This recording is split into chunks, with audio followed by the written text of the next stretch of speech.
Hey, it's your pal Mike Shea from Sly Flourish here with another episode of the Lazy D&D Talk Show. In this weekly show, we talk about all things D&D. If you enjoy this show, you can help me out in a few different ways. One, you can subscribe to the Sly Flourish newsletter. Two, you can subscribe to my videos on YouTube. Three, you can become a direct supporter of Sly Flourish by going to the Sly Flourish Patreon, patreon.com/Sly Flourish, and becoming a patron of Sly Flourish. And four, you can pick up any of my books, including Return of the Lazy Dungeon Master, The Lazy DM's Workbook, Ruins of the Grundle Root, Fantastical Airs, or any of the others. So yeah, and this show, like all of the work of Sly Flourish, is brought to you by the patrons of Sly Flourish. So to the patrons of Sly Flourish, thank you very much for your continued support. I have a lot of things to talk about today. A lot of cool. It's funny. So throughout the week, I try to keep a Notion notebook page of topics for the show. And a lot of times I'm like, man, I have no idea what I'm going to talk about this week. Nothing is happening. And then tons of stuff happens. So I have lots of kind of fun things to talk about today. First, I want to the Lazy DM's Companion Kickstarter preview page is now up. I am going to be launching a Kickstarter for my next book, The Lazy DM's Companion. If you're watching this show, it is probably a book you will want. I am very excited about this book. Patrons of Sly Flourish have been able to see previews of this book now for a long time and continue to see new previews of stuff that's coming out.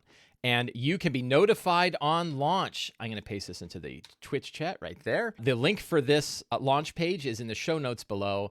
And you can help me out for no money at all by going to this page and clicking the Notify Me on Launch link. And what that will do is that will send you an email through Kickstarter. First of all, lets Kickstarter know that you're interested, which helps in spooky algorithmic ways. But also, you will be notified by Kickstarter the minute we launch the campaign. And then you can run right to the campaign page and you can download the preview for free for the Lazy DM's Companion. Patrons have had access to this already, but I'll do a quick little look at this. So the preview is a 17-page preview, full color, fully edited, fully laid out. Scott Fitzgerald Gray did the editing and the layout for it. Artwork from Matt Morrow, cartography from Daniel Walthall, page design, all sorts of stuff, right?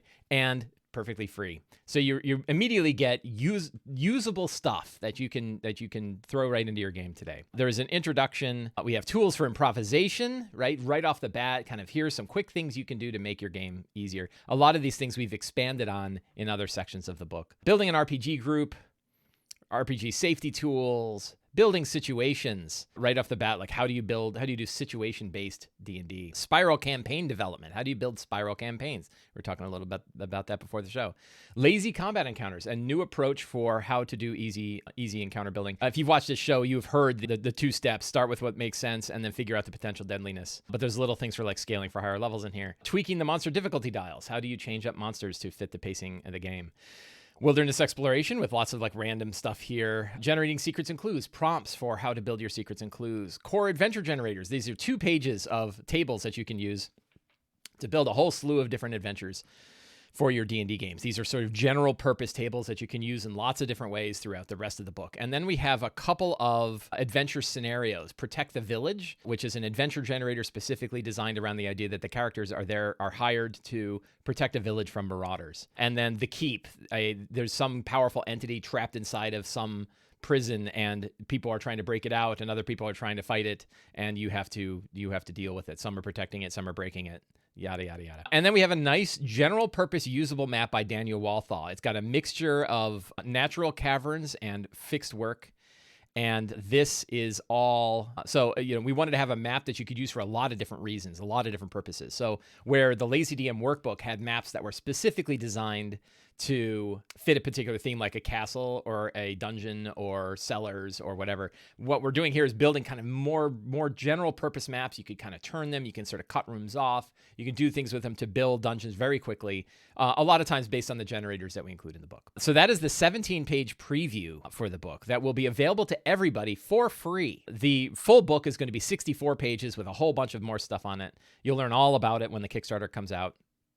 And it will be, so the The Kickstarter is going to be on the 28th of September, in about 3 weeks or so. And we are going to be doing offset printing for this book and the other two Lazy Dungeon Master books, Return of the Lazy Dungeon Master and the Lazy DM's Workbook. It's the first time we'll be doing offset printing for all three. They are going to be in new formats. So there's going to be a hardcover, glossy page version of Return. It'll probably be the best version of Return of the Lazy Dungeon Master released. A spiral bound version of the workbook, so it will sit open on your table when you're running your games, and a perfect bound version of the Lazy DM's Companion. So all of that is going to be available in the Kickstarter, and you can right now you can be notified on launch. Click that and you will be notified on launch. So I'm very excited, and you're going to hear a lot about it. So I hope you are excited about it as I am, because you're going to hear more about it as we go forward, and we have more previews and all sorts of stuff going on. So it's going to be very cool. It has been 3 full days since our last rewrite of the Adventurers League. I can't help but make a little bit of fun at Adventurers League. I know it's hard work, and I know I'm not being fair. Boy, we've had like 11 rewrites of the Adventurers League rules, right? There's so much tweaking that goes on here. And maybe it's that it's more complicated than I can understand. My simple mind can't quite grasp exactly how complicated it is to try to get the Adventurers League to serve all of the different people who play in it, both DMs and administrators and all the different kinds of players that come in. I get it. But oh my God, sometimes it does not seem like it can be that hard. I got to imagine there's like multiple layers of bureaucracy that are coming up with the rules, because sometimes you look at them and you're like, what are you doing? Right? And they'll put the rules out, and then those rules have to sit. And then there's some rules where they say like, hey, yeah, we're going to talk about that in a future document, but that one's not ready yet. And you're like, so you're passing off, you're giving me some rules now, but you're passing off other rules to a document that isn't yet written and isn't yet out yet. So how do I know if these are any good? Because I don't know what those are, right? But anyway, Chris Tulek from Wizards of the Coast. Does this go to the yay? So Chris wrote an article here on the D&D Yawning Portal website. I'll paste that in the Twitch notes, and that will be in the show notes below, that discussed how to use organized play with fewer rules and more play, which is a philosophy. People said, it's not less rules, it's fewer rules. It's okay, relax. He's a good guy. It's doing hard work. 3 days ago. It's been 3 days since our last rewrite. He writes a very good guide about what the philosophy is. But you're like, why did it take so long for this philosophy? It's been 6 years. It's been 10 iterations, I think, of AL rules. Why does it take till now before we're like, you know what we do? We make sure we don't have rules that aren't fun. You think? And that's all great, right? Rules and paperwork, no one likes rules and paperwork, yada, yada, yada. So it's fine. It's great. And I will say, all of my poking aside, let's see. Oh, that opened a new window. Let me, can I even, that was weird. So the rules, this is the preview of the rules themselves. So, hey, they're not even final. Okay. But they're pretty good, right? Which is, hey, now you can make a 5th level character and you get a magic item, and you can start at 5th level and get into tier 2 content. That seems good. And it seems like it's time. Although their argument was the reason why you didn't have that before was because we wanted to make sure that new people learned the game before they jumped in. And you're like, yeah, but there's more new people playing the game now than there ever was, and now you've said it's okay. It's sort of like the Core Plus One. They did Core Plus One, which meant you could only play with the Player's Handbook plus one other book, and they did that forever. And people complained about it, but there was like really only one other book, and that was Xanathar's Guide, and maybe Circo's Adventurer's Guide, right? There weren't many other books, and then they take that rule away now that there's Tasha's, right? And you're like, wait a minute, now when we needed it. Now when we need it, you're getting rid of it. So why did you have it at all in the first place, right? So it's hard to not look at this and go, how come you didn't do this 6 years ago? That's really the hard part. They did get rid of a lot of rules. They did get rid of a lot of rules that were clearly just not a good idea, or that many people really didn't like. There was a severe limit on gold. They had the gold caps. They've gotten rid of the gold caps. They had this terrible seasonality segmenting in the last time, and that didn't last 6 months, right? I don't know if it was 6 months, but they had the whole idea of masters and legacy and seasonal, and then I forget other, right? I don't remember what the fourth one was. And they got rid of all of that except for the other category, and the other category makes sense. It basically is saying we have some campaigns like Oracle of War or the Ravenloft, the Mist Hunters Ravenloft campaign. Those are dedicated campaigns. They have their own characters, and those characters only live in that campaign and they don't go anywhere else. And for like Ravenloft and Eberron, that like, okay, that makes sense. My Forgotten Realms character should not be jumping in and out of Forgotten Realms and Ravenloft for that particular campaign. Same thing with like, Eberron and Forgotten Realms. You can understand why you don't have that. So okay, that makes total sense. But the the Masters / Legacy / seasonal thing, it was impossible. Like for me, like, you know, my wife and I play AL. We play AL online, right? We go to online conventions mostly. So we're playing like once every couple of months. We don't play a lot.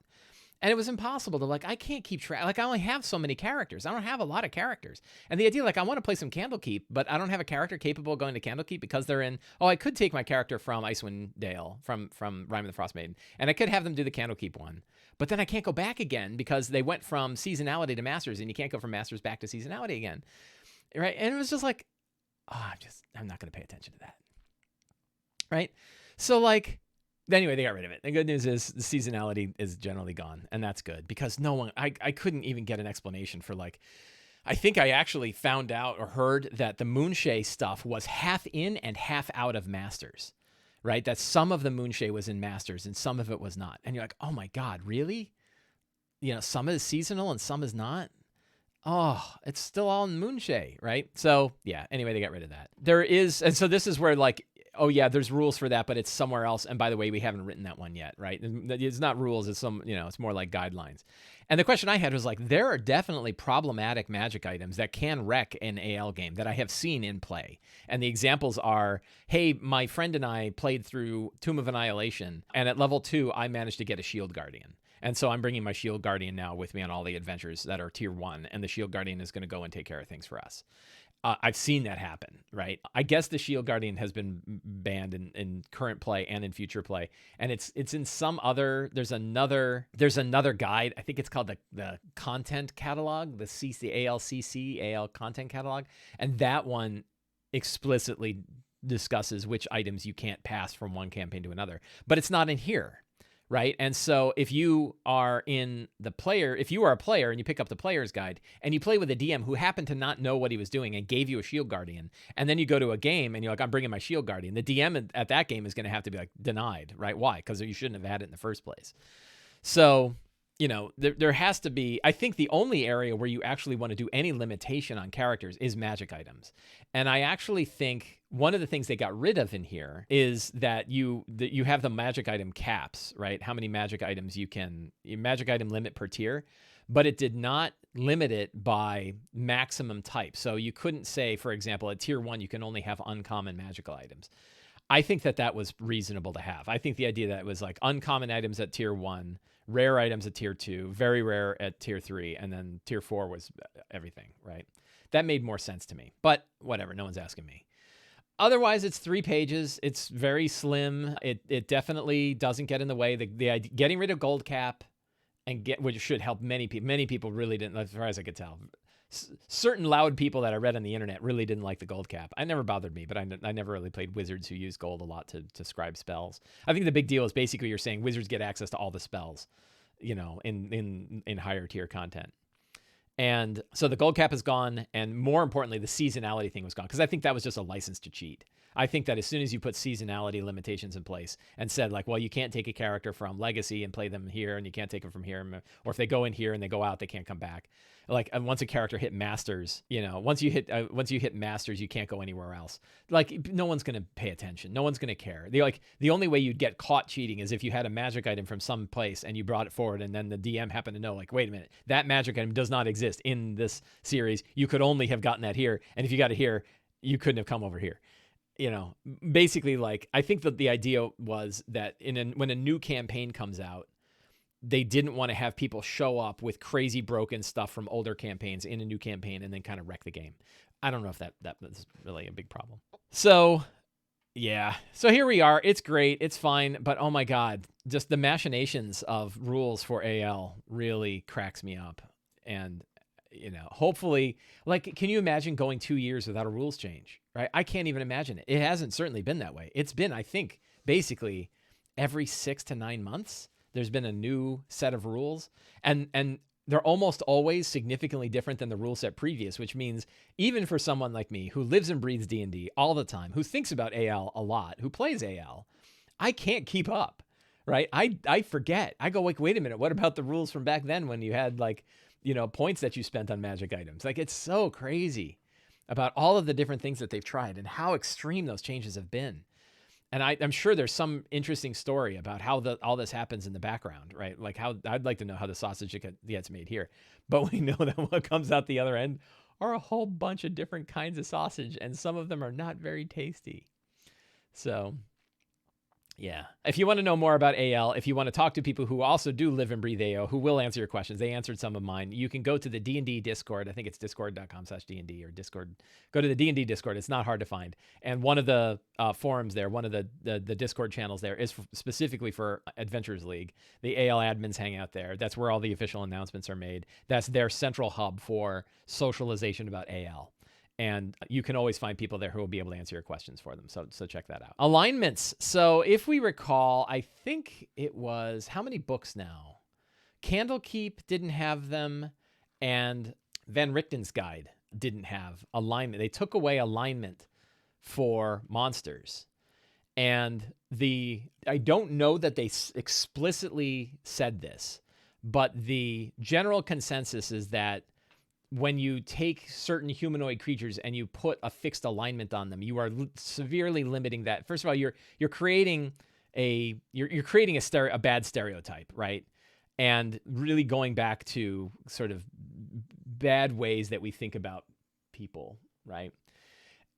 And their thought was, like when you apply something, if you have orcs and you say orcs are chaotic evil, well, that's really like this bad sort of stereotype that all orcs are chaotic evil. That alignment is broken often in storytelling, right? Because it's like, we want them. So you look at what was it? The computer game of, you go look at Planescape Torment, and Planescape Torment had an entire nation of undead that weren't evil, right? And you're like, oh, that's kind of interesting. So right away, going against the alignment of a monster was a pretty interesting way to go. But the general reaction was, well, why don't we just remove alignments from stat blocks? And I thought that I understood why they did it, and I don't disagree with the intent. But I felt like that was a nice bit of shorthand that helped DMs kind of understand, generally speaking, what this creature is going to be like. I can understand removing it for certain like conscious races. Again, your orcs and your goblins and stuff like that, where the idea that we want to say, like, we have now lots of nice goblins and orcs, right, in our campaigns, and many interesting campaign settings like Eberron have taken orcs and goblins and turned them into something else that isn't just a bunch of thieving little bastards or a bunch of ravenous, monsters. That's cool. But then you're like, what about a bullet, right? Or what about like an Ettercap? Do we really are Ettercaps really, demons? Like, aren't demons by definition fixed to an alignment? Why are we taking away alignments for demons? And anyway, the end result was they are bringing them back. We have seen them bringing back alignments in the upcoming, what's it called? Witchlight. The upcoming adventure, Wilds Beyond the Witchlight. And we saw this in a preview of a creature called the Jabberwock. If you're not familiar with the Jabberwock, go Google it, because it's got a really cool poem, and it has a connection to Vorpal Swords. Oh boy, I can't see this at all. So the Jabberwock, as we can see, has a new alignment thing where they added the word typically chaotic evil. Now, some would say, the Monster Manual already described alignment as not being 100%, right? That you could go, that I think the Monster Manual is explicitly said, this is the most common alignment for these types of creatures, i.e. this is typically. But, but they still listed it. And now they're kind of moving that one word, and it's like you're adding a word to every stat block with the word typically.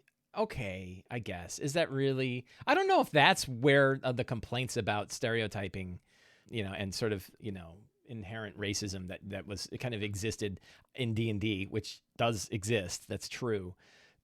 Was the alignment thing really the problem, right? I didn't see anybody who said alignment was a problem. I think I saw like a couple of tweets from people that are like, alignment is disgusting and should be removed totally. And you're like, I understand the drive, but I don't know that that's where the problem is, right? I think that there are other ways to address some of the inherent racism that exists in throughout D&D, and not just remove alignment from stat blocks. Like, I think that's kind of a small and somewhat lazy approach.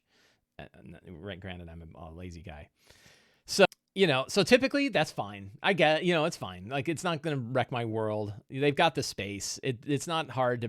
It's not going to make the stat block harder to use. And I do kind of like the fact that alignment is back in some form. I just don't think they need to even bother with the word typically. I don't think alignment was really the problem. I think if you want to change things up, you shouldn't have a stat block for an entire race that says they're all a bunch of thieving little bastards like it does for the goblin in the monster manual. And instead you could say goblins are this way. Goblins of this particular goblin god, they are a bunch of thieving little bastards, right? Because they are worshipers of this particular god. So goblins of Maglubiat, those guys are a bunch of bastards, right? So I think that same thing with like orcs of Grumsh, right? Like that you can have orcs, right? And not all orcs are a bunch of bastards. In fact, many of the orcs could be perfectly fine people that are, good members of society, just like half orcs are, right? We don't apply things to half orcs. Why do we apply them to orcs? So, and instead you could say orcs of Grumsh, they're bastards, right? Orcs of Grumsh. If you see an orc of Grumsh, and you can usually tell because they're wearing an eye patch and they have like a big hand on their forehead or something like that, watch out for those guys, right? Because they're nasty. Those guys have chosen to be a bunch of bastards, right? They have been, brought up as being a bunch of bastards. They're a bunch of bastards, right? So I think that I like that approach better. If I were going, if they said, hey, Mike, we'd like to get your advice on how to rewrite the monster manual, I would have sections that say, here's Drow, and then here's Drow of Menzoberranzan or Drow worshippers of Loth, right? And you have Drow over here, which are unaligned because they can be any alignment, just like any other elf can be. And then you have the Drow of Menzoberranzan or the Drow of worshippers of Loth, right? And they are nasty, right? And it's by choice, right? It's kind of by choice. They still brought up there. That's a whole other sociological question. So interesting. What is sad about the Jabberwock is that it is challenge rating 13 and has 115 hit points. I like to focus on mechanics, more so than other people do. And I don't know what's going on, man. How hard is it to look at that and go, it's 115 hit points? I get that Confusing Burble is crazy powerful and does wacky stuff and probably makes it really hard to beat. But holy cow, a paladin, since it's any creature that starts its turn, a paladin can run up. It's CR 13, so it's not inconceivable that you'd be facing it at tier 3. But let's even say tier 2. A paladin can still go up and smite the hell out of it. If this thing's initiative went low, they'll kill it before it gets a turn. 115 hit points is like 3 turns of characters that are in tier 2-ish. Like a level 8 character can definitely dish out, a third of this, more than a third of this. So double the average hit points. Probably you would want to double the average hit points. Even the max is 170. 170 is closer. If you maxed out its hit dice, 170 is a little bit better. And then you go, oh, well, it has, it's vulnerable from slashing from a Vorpal Sword. That's cool. But you have to have a Vorpal Sword. And then where is it that it's got? Oh, it's got regen 10, but when it takes slashing damage, it's regen. I mean, come on. What a waste of space, right? Like, if you're going to bother putting regen in there, either give it regen or don't. But if it's regen from slashing damage, like, they're going to get slashed, right? Like, slashing damage is not a really rare form of magic. I would probably say slashing damage from a +2 or greater weapon or something like that, right? Like, make it so, yeah. So, yeah. So, this gets into my rant. So the people who are asking for 6th edition D&D, look at the design work of Tasha's and look at the design work of their later stuff and ask yourself if that's what you want for 6th edition, because that's what it would be, right? That's the stuff that's coming out now. And I look at Tasha's and there's stuff in Tasha's that's a complete mess, right? And I look at the monster design in 5e, it hasn't gotten better, right? Like, Mordenkainen's is a weak monster book. I wish it was great. I would love for that book to be great. And there are many monsters that are great. But then there's many who are like, what are you guys thinking? Let's go to the Red Abishai. I was looking at the Red Abishai, right? The Red Abishai is this challenge rating 19. Think about how high a 19th CR 19 creature is. That is really, really powerful. 255 hit points. That's a decent amount of hit points. There's a whole section. Somebody explain this to me because I'm probably being dumb. It would not surprise me. There's a whole, look at the size of this paragraph of text. Next to Frightful Presence is the largest block. The Abishai targets one dragon it can see within 120 feet. The dragon must make a DC 18 con save. The chromatic dragon makes it with disadvantage. On a successful save, immune to the Abishai's power of the Dragon Queen for 1 hour. On a failed save, the target is charmed by the Abishai for 1 hour. Who cares if they're charming a dragon? When's that going to come up? None of the characters are dragons. So we have a whole section, this huge paragraph of text on this stat block, right? Built for 2 NPCs to interact with one another. Who cares? Put that in the flavor text. Be like, hey, Red Abishai often command dragons, particularly chromatic dragons. I did it in 5 words, and it has the same effect because I don't need a freaking stat block here to tell me how to have my Red Abishai charm a dragon. Maybe there's why somebody tell me why I'm getting it wrong. I'm sure I'm getting it wrong. There's got to be a good reason for this. I don't see it, and I see a lot of text there about dealing with dragons. So here's the other thing that drives me nuts, right? So multi-attack. Abishai can use his frightening presence. It also makes 3 attacks, 1 with Morningstar, 1 with claws, and 1 with a bite. Morningstar, plus 12 to hit, 10 piercing damage with a Morningstar, right? Okay, interesting. Claw, 12 to hit, 17 slashing damage. Why would the Red Abishai attack with a Morningstar that does, whatever that is, nearly half the damage? Drop the Morningstar and make 2 claw attacks, and you increase your attacks by 7. What is going on here, right? The bite is pretty hellacious, right? The bite is pretty nasty. So, the bite is 12 to hit, 22 piercing damage. Crazy amount of piercing damage. That's a big jaw on that thing. It's medium, too. Why does it do 3d10 on a bite with a medium creature? Man, I don't know. But whatever. So they does 22 piercing damage plus 38 fire damage, right, on a bite. That is tremendous. What is that? 40, 50, 60 points of damage? Is that average 60? That looks like 60 points of damage in the bite alone, right? So, okay, great. But why would its weapon attack be less than its natural weapon attack? Doesn't make any sense. So I have a feeling that like they built it with the Morningstar. The Morningstar did a bunch of damage, and they're like, we're doing too much damage. Let's lower that. So they lowered the Morningstar. I don't get it. And then, hey, let's add this Power of the Dragon Queen thing on here, right? Give me a break. Oops, I clicked on something. So, yeah. So this gets into something which I'm going to talk about, and actually I'm going to move the preview down, because one of the thoughts that I had about this is like most of the interesting things that are happening in the world of 5th edition aren't happening at Wizards of the Coast, right? Some of the most interesting design things that are going on there can happen outside of Wizards of the Coast because they're allowed to experiment more. Wizards isn't allowed to experiment more, but Wizards is experimenting. They're just putting out CR 13 monsters with 115 hit points, right? That doesn't seem like experimenting. That seems like bad design. What do I know, right? There's just me talking. And some people, I'm sure, have good reasons why they say, they did. But I'm guessing that Jabberwock's going to get its ass kicked. So, Scipio says, didn't Jeremy Crawford say they have to tweak the stat blocks after the art comes out? Yes, they do. They many times have to tweak the monster in order to fit the artwork, so they add something, but they can't give it more damage. So next thing you have like a CR11 elf that fires a bow that does less damage than a goblin. Is there a way to figure out who designed certain? I don't want to put blame on anybody. Oh, I see. You want to find out who did the star spawns. I don't think you could pick, and I've heard this from Wizards, that you can't pick any single designer and be like, oh, the guy who did the star spawn was great. The guy who did the Red Abishai was not. There's so many different hands that go into every monster, but I have a feeling like something happened right at the end of Mordenkainen's where they like lowered the power of a lot of monsters, and it really wrecked a lot of monsters. Hootajin is bad. There's so many monsters in there where you're like, what was going on? There were just mistakes that were made with Mordenkainen's, and it's sad because it's like a major monster book.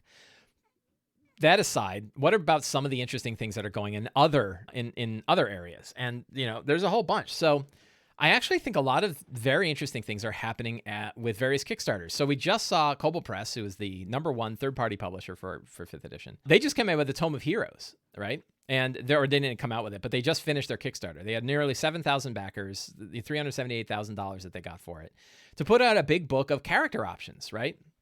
The trick with the character options, which I've talked about before, is that because they're not in D&D Beyond, that's a pretty severe limiting factor there. But they definitely are going to have a lot of interesting options, and I bet you they're better than Tasha's, right? Like, I don't know. I trust them as much as I would trust Tasha's. Then we have like multiple campaign settings that are coming out. Tenaris, almost a $1.5 million Kickstarter for this huge campaign setting. Right. And really crazy number of authors, veteran authors who have written for a lot of D&D stuff that's going to be part of it. Really interesting stuff that's happening there. I back that one because it looks like a really good deal. And B, I like the hype train. Valdis Spire. I haven't really looked at this one, but more character options, $307,000. So getting close. They have 18 days to go. Right. So this one is going to probably be bigger than the Tome of Heroes. But another big book of character options, right? 10 base classes, right? So look at all of like the experimenting that's going on in 5th edition. is pretty. I mean, that's kind of my point with all this. Is like there's a lot of Delver's Guide to Beast World, right? $258,000, 2,300 backers. Probably not for me, because animal anthropomorphizing isn't really what I love in D&D, but lots of people do. So you get a whole bunch of new species that you can play. Probably big with kids, But I know a lot of people that would love to play like wolf people. So again, really cool art. A lot of stuff happening. All 5th edition compatible. And what's the last one? The Questonomicon. This is done by XP to Level 3, which is a big YouTube channel, 500,000 viewer YouTube channel, and they are doing a book of short adventures and quests, right? And they have tremendous. I think Ghostfire is partnering with them, and anytime Ghostfire partners with you, you're going to do a pretty good deal. 26 days to go, 280. Well, I got this jumping up while we're talking about 3,000 backers. That's going to be a big project too. And look at all the tchotchkes and doodads that are going to be part of this, cards and all sorts of miniatures, all sorts of things. So there is a lot. My point with this whole little segment is to say there is a lot of new and interesting things coming out in 5th edition that isn't at Wizards. And it's okay if Wizards puts out a book and it's not the best book, because there are many others that we can fall on, many different designers from many different publishers who are publishing lots of different things that are fully compatible with 5th edition. So, again, yeah, I definitely like Tome of Beasts too more than I like Mordenkainen's, right? Like Mordenkainen, the lore in Mordenkainen's is really great. I love the lore stuff, right? And many of the monsters that are in Mordenkainen's are actually designed very nicely, right? And they work really well. But it's inconsistent, right? The same thing with Ravenloft. That Van Richten's Guide to Ravenloft has many, many great monsters in it, and then some that are like, what was, scratching my head. So, yeah. Let's talk about another third-party product. So, Raging Swan Press, I've only really become aware of them in the last 6 months or a year, but I've kind of fallen in love with them. And so Raging Swan Press puts out many, many, many small, I would say OSR-like products. They have started producing more 5th edition products. And I think this is probably why I hadn't heard of them. I think they primarily focused on Pathfinder products, right? And I'm not a Pathfinder guy, so I don't really follow them. But they have put out a lot. Some people in my Discord chat talked about it and said, oh, you should really check this stuff out. And I did. And there's many, many different products that Raging Swan creates. Let's take a look at their drive-through page. I think I've talked about them before. I know I've talked about them before, and I think I might have even highlighted some of their products. So Raging Swan, let's come on. There's all these bundles. Let's pick we'll pick this thing because their publisher page has lots of different cool stuff, and it shows like which of their stuff is their top sellers. I'll paste this in the Twitch chat. And I think I really like their OSR stuff. So they have like the system neutral urban dressing book, for example, is something that I had picked up. I've got it right here. A nice big thick book, kind of well done. Nondescript covers, right? Just a single monochrome color cover. This is a big book. For $21.50 for the PDF and soft cover, it is a 178-page print book. So they are good deals on drive-thru because they are black and white. And that doesn't matter too much. Like the fact that they're black and white doesn't really matter, but they publish some really good stuff. So I want to talk about one of their products today, which is Shadowed Keep on the Borderlands. Shadowed Keep on the Borderlands is a adventure book. It is 90 pages. I have it both in physical copy. It is for 5th edition or Pathfinder. There isn't an OSR version, but the 5th edition one is pretty close. It is an homage, as written, it is an homage to two different books, classic adventure books, both by Gary Gygax, Keep on the Borderlands and The Village of Hamlet. And this sort of takes a lot of the concepts and ideas and feelings from those books and creates a new adventure book built around those concepts. It is a very classic style adventure. You have a big town, you have rumors and things that are going on in the town, you have different sort of quests that you pick up, and then you go and delve deep into a dungeon nearby that sits underneath a ruined keep. There are multiple factions that exist inside of the keep that are at war with one another. There's a bandit group that's dealing with some goblins. And there's like, bounty hunting missions that you take. It is a really well put together adventure. It's got cool handouts for the players, very clear about how you can get started and how to run it. Like, what's interesting is while it pays a lot of credit back to classic D&D adventures like The Village of Hamlet or A Keep in the Borderlands. It's using modern sensibilities in its design to make it easy to run. And this is something that I think Crichton at Raging Swan really understands, is how to make things that are useful to DMs to help them run games, which is something that I love and something that I really subscribe to. And they're doing a fantastic job of it. And they do that in this adventure. Lots of different bits of lore, a rumor table, including false rumors. I'm not crazy about false rumors, but it can be kind of fun. Different knowledge checks that you can learn about what's going on. The town Dulwich, really neat. It's actually pretty big, right? A 4,000 person town, and really more like a small city. So it's a pretty big place with a lot of people going around. And then, again, more kind of rumors, life that's going on. It's got an events table about what is happening in town. I've done this in my own adventures. I highly recommend sort of, you want a strong start, you roll 2d8 and you take a look at what happens here and you go, oh, a scrawny man in noble livery is struggling to carry a large ornate vase down the street, almost crashes into several people as he totters along. Cool, right? Really cool kind of way to deal with it. Lots of notable locations. So this is something that he does in this book that I think is fantastic. And he does it in multiple places, which is there's lots of detailed descriptions of stuff, but then there's these very quick guides, 1-page guides that says, here are all of the locations. And here's one sentence about what's there. And so you have this look at the beautiful cartography in here, right? That's a beautiful, beautiful map. And yet has this really who are the notable people? Who are the notable locations, right? Really, really quick 1-page stuff. Even though it's a big adventure, it really summarizes stuff very quickly. Notable streets. If I'm going to complain about anything, the thing I'll complain about is that, so this has been rebuilt, right? That this is, I think, the 2nd edition of this adventure. Crichton has run it many times. It's been play tested a lot, so it's been very well tested. Cool, what to do in between adventures. This is very 5th edition based. So even though this is originally a Pathfinder adventure, it's not hey, we just redid the DCs. He has stuff about in between adventures, what are some of the downtime activities you can do in town, right? How do you buy magic items? Really useful stuff, right? Really, really good small campaign sort of stuff. Again, longer descriptions of the notable locations, but you can go back to that reference guide. So lots of stuff about the town. Then it's got stuff about the area around it. It actually feels very much like Ghosts of Saltmarsh, right? Ghosts of Saltmarsh had sort of the town and what's around it and the dungeons. It's sort of like a small version of that. The surrounds, lots of stuff going on around the area. Things, random encounters that you can have. Yeah, love me some good random encounters. Again, more beautiful maps of the area, deep descriptions of other cool adventure locations that the characters might go that aren't the main thrust of the book. I think that really makes it a living thing. And then you have the Shadowed Keep itself. The Shadowed Keep is a multi-level dungeon. So this adventure is built for 1st to 4th level characters. So it's a perfect tier 1 adventure. It gets you to 5th level, right? So think about it like a Lost Mine of Phandelver size thing. It's relatively, given that it's 90 pages, it's a relatively small level set. But I think it can work with, and I think it looks great. I think a lot of it is because half the book is about the town. Right, we're on page 36 before we get to the dungeon. Beautiful maps. I think this is a good question. I don't know if it comes with VTT compatible maps or not. Anybody in the Twitch chat that wants to see whether or not you can find VTT compatible maps for this, I would love to. Sorry, this is for Shadowed Keep on the Borderlands.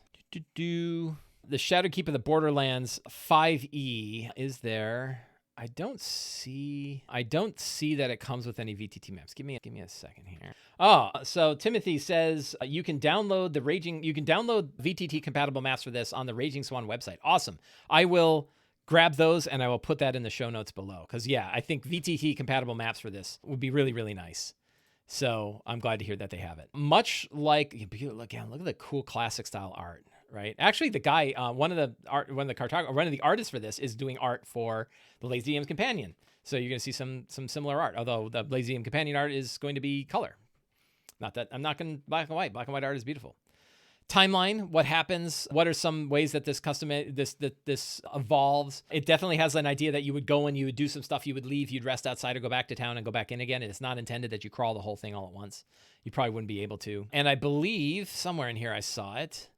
is for the bigger dungeons, they have that same sort of the key, right? Like what are here are the 16 rooms and one sentence about what's here, what monsters are there, very quick summary of it.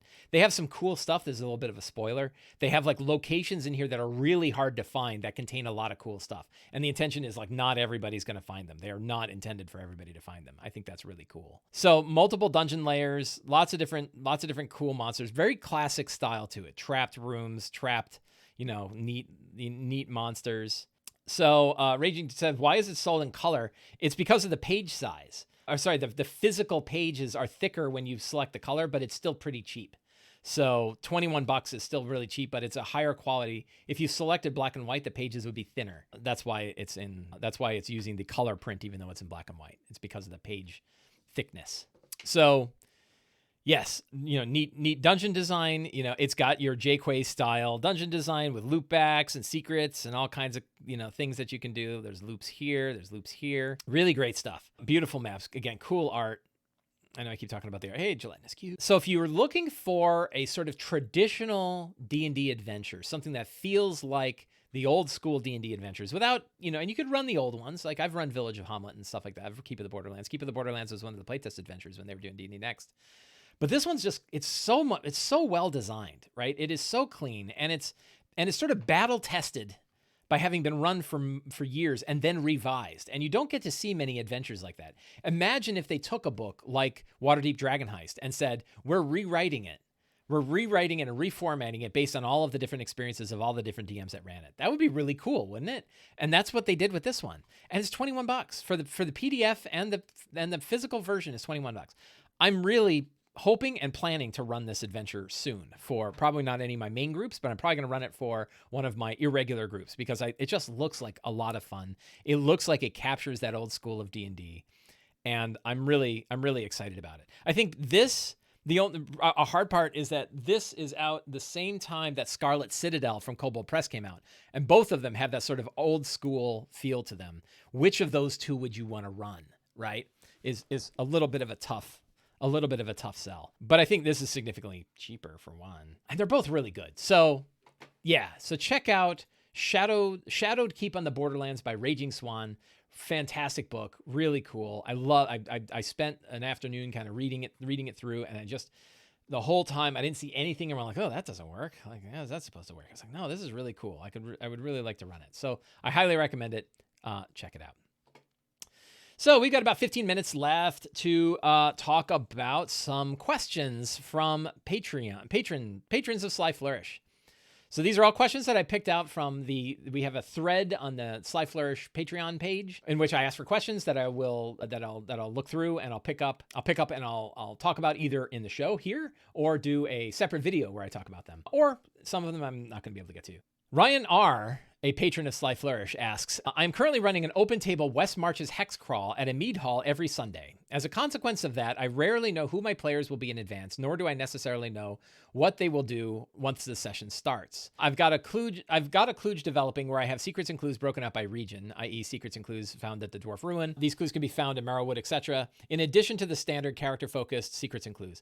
But I would welcome more ideas for applying the tools of the Lazy Dungeon Mastering to an open table environment. So really good and interesting questions. Probably, not a lot of people probably play this way. So, but yeah, I think there's a few things that would probably be useful. So one thing is, he brings this up as a West Marches style game. I think it's worth mentioning that this style doesn't, from my understanding of West Marches, doesn't fit the West March. One of a couple of key principles about West Marches, which is in a West Marches style D&D game, which you can Google West Marches style D&D and you'll find an article about it. And I'll link to it in the notes below. But for those of you here on Twitch, and if anybody wants to go find it and post the West Marches primer, the first article that talked about West Marches. So West Marches style games are games in which they are more player driven than DM driven. Players decide you have an open world. You have multiple DMs that play in the same open world.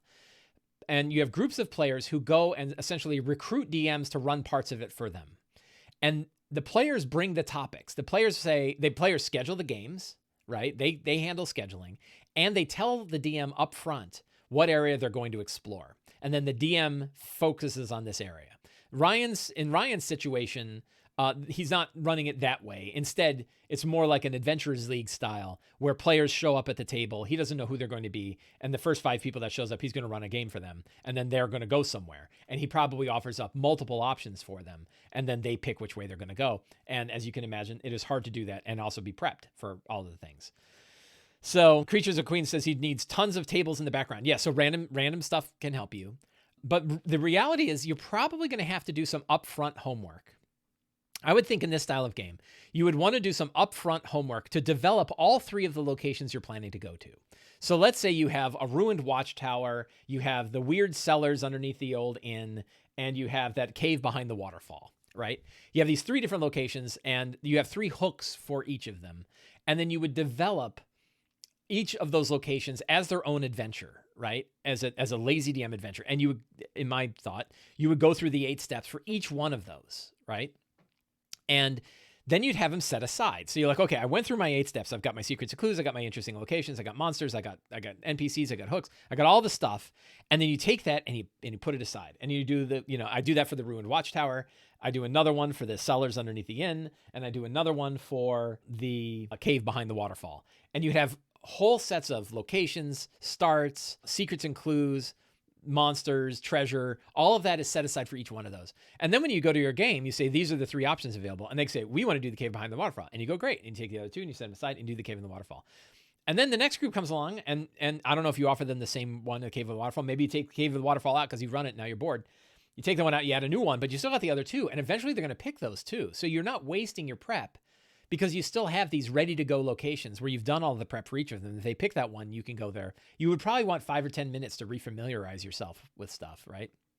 But you could generally say, we'll do that. You could also do with published stuff. So you could say like, I'm going to take these short adventures, these like one session sort of adventures that you pick up on the DM's Guild, or you pick up a drive-through, and that fit the West Marches style. They have locations, they have maps, they have their own seat plots and monsters and stuff.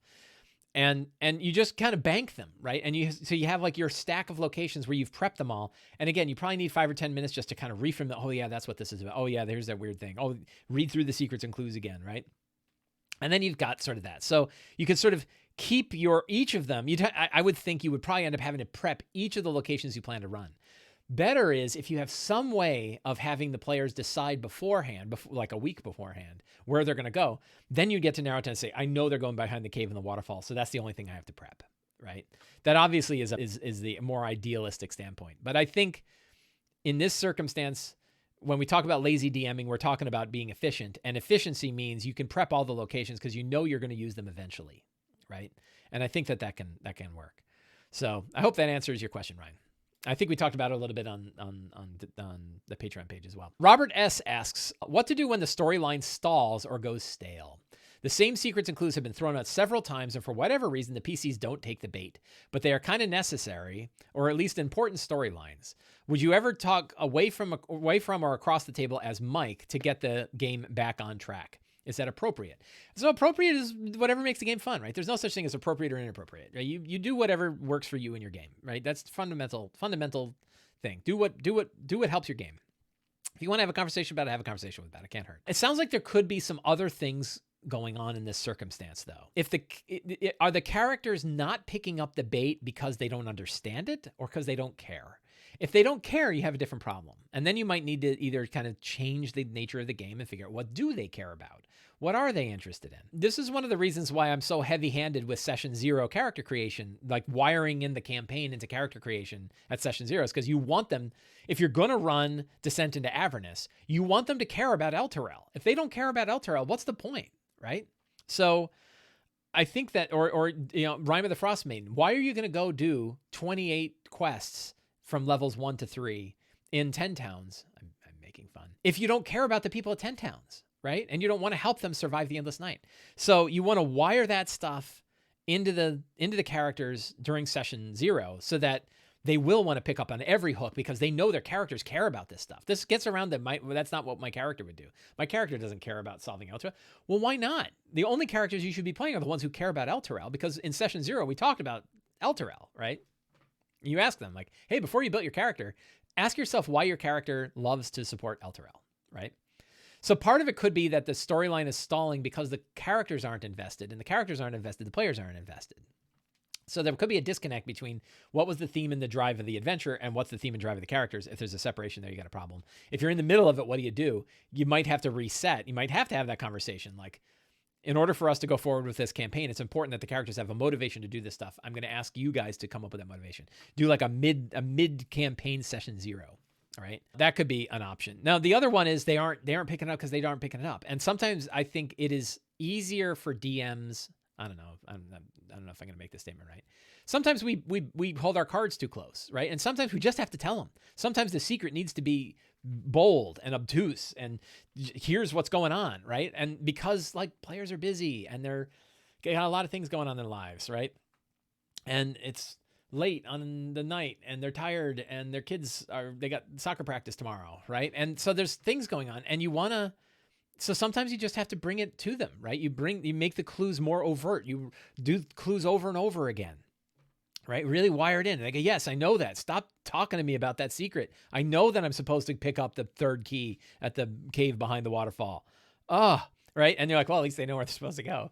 So yeah. So if they're not picking it up because the players just aren't grabbing onto the stuff, is it because they don't care or they aren't picking up on it? And there could be different sort of problems. And out of campaign conversations are perfectly appropriate. So I hope that answers your question. We'll do one more question today. I got lots of questions. Nick D, the thing I always struggle with when there's skill checks. Oh boy, this is gonna be a long one. Maybe, I don't know. I'll have to do 5 minutes and maybe we'll talk. The thing I always struggle with is skill checks in a group. Since the characters can attempt things, even if they're not proficient picking locks, do you allow everyone to roll and try? Say the thief tries to pick a lock and fails. Can the other 4 members of the party each line up and get a turn at it? Sort of like in Airplane when they're all going to go do the persuasion check on the woman who's having a panic attack, right? Any Airplane fans out there? Say the thief try. Can the other 4 members each line up and take a turn? How do you handle the case where conceivably everyone could give it a shot? And doesn't that apply to most situations anyway? How do we make characters with special skills more special? If any character can't give it a shot and gets a lucky 20, it seems to minimize the character specializations. So yes, this is a whole... There's a lot to unpack in this, but luckily I have an article on this. I can't even spell, but Google doesn't care. Our ability check toolbox. I wrote this back in 2018. I'm going to post this in the chat. And there's a lot of different things to go on with, but there's one kind of key rule, and it's sort of the same key rule we use when we're balancing monster encounters. It's the same key rule we do in a lot of circumstances. Is what does the in-world circumstance dictate? Right? What is the actual situation in game? Let's think about that before we worry about mechanics and skill checks and all that stuff. First of all, there's also no such thing as a skill check. There are ability checks where skills can modify it with a proficiency modifier. There's a reason why there's that distinction, but it's kind of important that we know it. So when we're doing ability checks, you start with what's the situation in the world? And if the situation in the world is all of the characters can work on trying to pick the lock, there's no risk if anybody fails, there's no time limitations, then you could theoretically just say, you guys take some time and you pick the lock, right? And then the same goes for other circumstances. But you might say like, well, if you're going to try to convince the guard, you get one shot. And if you don't convince the guard's going to lock up and not tell you anything. Well, that's one chance, right? And so you have to kind of decide what are the circumstances in the world and then what applies to that, right? And that's why, so I have a great big this is a great big article, right? That's why I remember it. Great big article. And step 1 is read up on it again, right? Go read the Player's Handbook, Chapter 7. Go read Chapter 8 of the Dungeon Master's Guide. Read them and read them regularly to understand how it's supposed to work in 5e, because there's little idiosyncrasies we kind of forget about that are in the game. Think about how randomness fits into the world, right? And decide, does it warrant a check? Can a passive check do it? Can somebody use the help action with you? Can somebody aid you in this? Should you roll secretly for the character's check? Because they might not know if they succeeded or failed. You know, if they're doing really well or there's some good reason for it, do you give them advantage on the check, sort of really boost it up? If the circumstances allow for it, go ahead and let the whole table roll. And then the highest roll is the one who really succeeds and learns something. I like that trick a lot. You can curb full table rolls by saying really only one character is able to work on this. And if they screw it up, that's that, right? But you got to think about like, what's the world tell you? Sometimes the whole table, if you're expecting the whole table can make a check and you're like, and it's important that somebody makes it, you don't want to halt the game if it turns out everybody fails, because sometimes you don't see anything higher than a 6, right? That's happened. And sometimes I think it is appropriate. I think we underuse, so the game doesn't really allow for this. They do expect that anybody can make a check and that only those trained can be proficient. But I think it is reasonable to say only somebody who's trained in thieves' tools can make this check.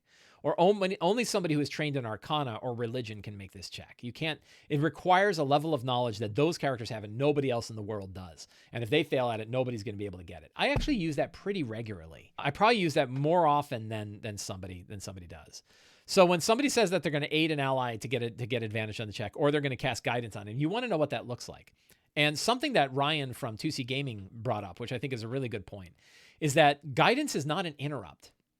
So if a player says, I'm going to try to smash open that door, and then Clark says, oh, I'm going to cast guidance, they can't do it at that point, because the minute the player says, I'm going to smash open that door, they've already committed to an action. They're already started it. And guidance is also an action, and they can't do it ahead of time. So you could, a couple of times, you might stop and say, just for the record, before you guys attempt anything, you probably want to discuss how, as a group, how you're going to do it, and then do it that way. And that way the cleric says, okay, you're going to try to smash open the door. I'm going to help you out by casting guidance on you. And someone says, I'm going to help back you up too. I'm going to take a really good, careful look at the door and see where you might be able to hit it to break the door open. And then the barbarian's like, okay, I'm ready. I'm guided. I've got my help action. And now I'm going to bust the door. The difference is you don't have this sort of like Magic the Gathering style interrupt process of, I'm going to smash open the door. Oh, I'm going to aid him. Oh, I'm going to cast guidance, right?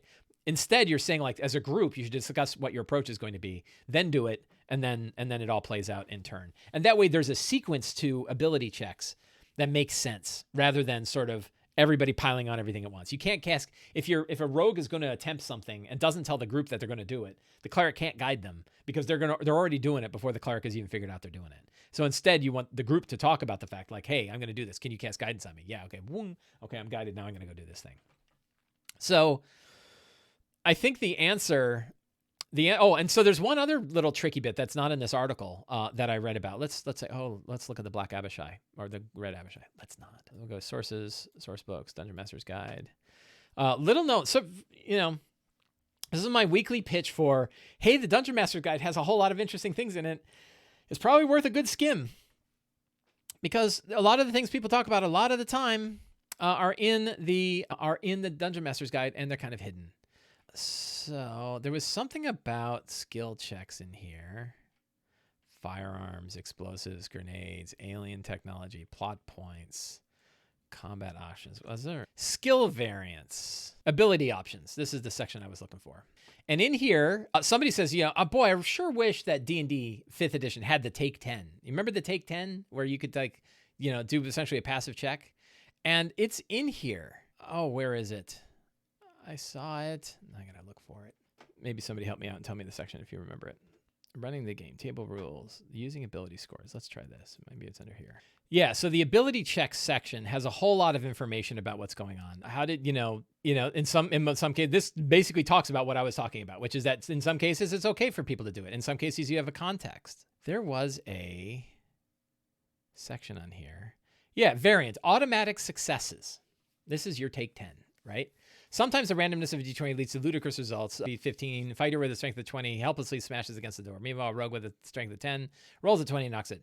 If it bothers you, consider automatic success for certain checks. Under this optional rule, a character automatically succeeds on an ability check with a DC less than or equal to the relevant ability score -5.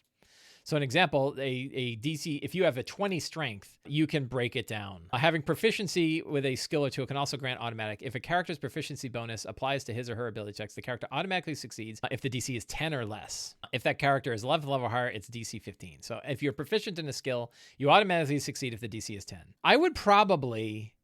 I think another variant of this that you could apply is you can essentially take passives on anything. So I might make a rule. It's not quite in here, but this kind of changes into, you take your passive checks from the player's handbook, and you take this idea and you put them together. And what you could get is, if you're willing to take 10 minutes, you can do essentially the equivalent of a passive check. So if I'm a rogue and I'm particularly skilled, MQuib Y says, I personally do the passive checks on everything. So one way to do it is, if you're willing to take your time, if there's no real risk, if you don't have to do it just once, you can essentially say the rogue with a passive check of, whatever their dexterity plus their thieves tools check, and let's say it's +8, that means they have a passive of 18. If they're willing to take 10 minutes, they can just do an 18 and automatically walk in. All right. And that way, I think it works out pretty well. So using passives everywhere. If you're not familiar with passives, if you think about passive perception, passive insight, passive investigation, you could also theoretically do passives on the other ones. They're not really passive because you're actually doing something, but that can give you the equivalent of like a take 10, right? Very, very simple sort of house rule that you can do to sort of get in. Can I bust down this door? Yeah, sure you can, right? And the other one's just like if they're good at it. But if you wanted to the automatic successes, this is a way. It does have a couple of ways to say, here's how you can do it. It also, this one also has the rule that you can use skill checks in different ability scores, like strength or intimidation, if you're bending a bar or ripping a phone book in half, right? So that's definitely a way to do it. So, Nick D, that should hopefully give you a bunch of different thoughts about how to do ability checks. Ability checks is a really interesting topic and something that I've been thinking about. I want to write another article about it. I've been thinking about the flow of ability checks. It's because it's the core mechanic, we kind of, take it for granted. I think there's so many different ways to use it, so many different ways it applies, so many different approaches that it's actually a really big, complicated topic. And I don't know how best to sort of like build some lazy rules around it so we can do all of these interesting things. But I think a lot of times DMs sort of figure it out as they go, right? And you could try things out and you figure it as you go. So anyway, I think that is it for today's Lazy D&D talk show. I hope you enjoyed the show today. If you did, you can help me out in 5 ways. 1, you can subscribe to the Sly Flourish newsletter. 2, you can subscribe to my YouTube channel. 3, you can support me directly on Patreon by going to patreon.com/SlyFlourish and becoming a patron to Sly Flourish. 4, you can pick up any of my existing books, including Return of the Lazy Dungeon Master, the Lazy DM's Workbook, and others. 5, you can follow my new Kickstarter. I have my Kickstarter for the Lazy DM's Companion coming out on the 28th. It's in the show notes below. Please go to it. Please click notify me on launch, and you will be notified when this Kickstarter is live. If you're watching this video after the 28th of September, the Kickstarter is live, and you can back the book directly. You can also download the preview. If it is past the 20th of October, you'll have to wait. There'll probably be some pre-order options, so you can probably pre-order the book as well. So I want to thank everybody for coming today. It is always a great pleasure of mine to sit and chat with you on a Sunday morning and talk about D&D. So I want to thank everybody for coming. Have a great day, and get out there and play some D&D.